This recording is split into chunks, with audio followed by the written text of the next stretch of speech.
was in Sattva, meditating. And I was in the city with the drawing room.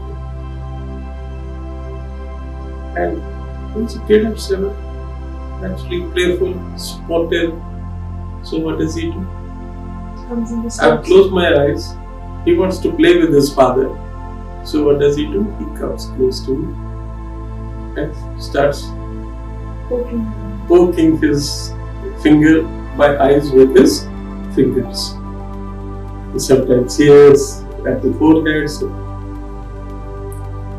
I'm deep in meditation and he's disturbing me. His name is Rishabh. And I suddenly become angry. I become angry. What should have been the next thing? I should have shouted at him, or not shouted, but I would have definitely rebuked him. But I do something else. I don't rebuke him. I suddenly become conscious that it's not good.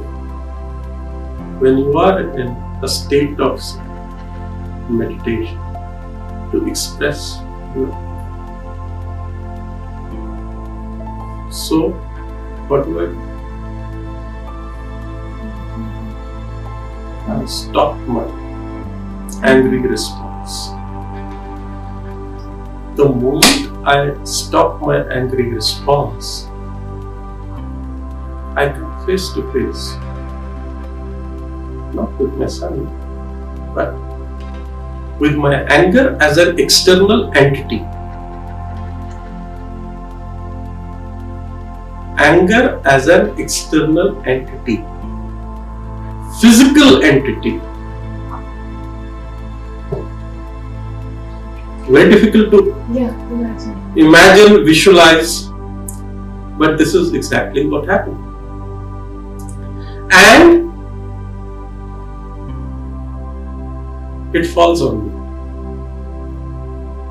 like a ton of bricks, but not exactly a ton of bricks, but it falls on me like a wall, not bricks, like a wall of iron. It has that tenacity, that compactness and the hardness that an iron wall would have, and it falls on me.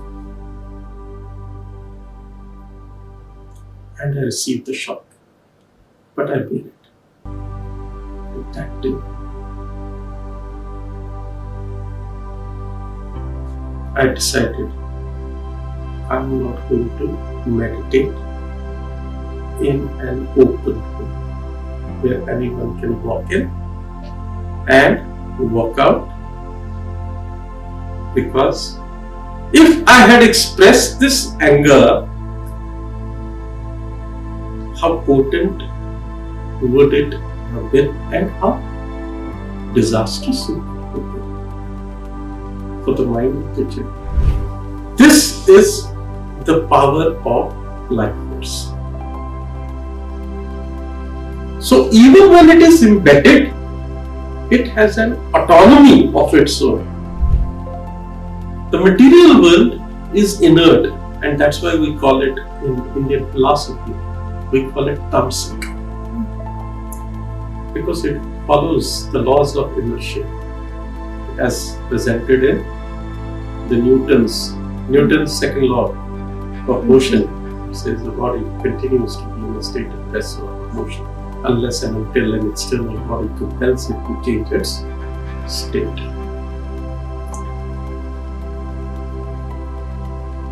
When you come to the life force, it is always mobile.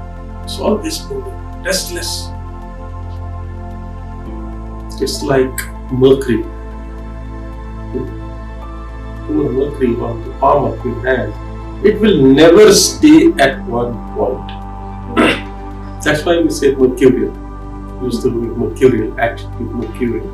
So it is mercurial. It's all the time expressing. And that's why you find children. If you notice the behavior of children never stick to one place. Rush, running here, there. It's very difficult for a mother to control children because they're all the time rushing here and there. And it is called Rajasic.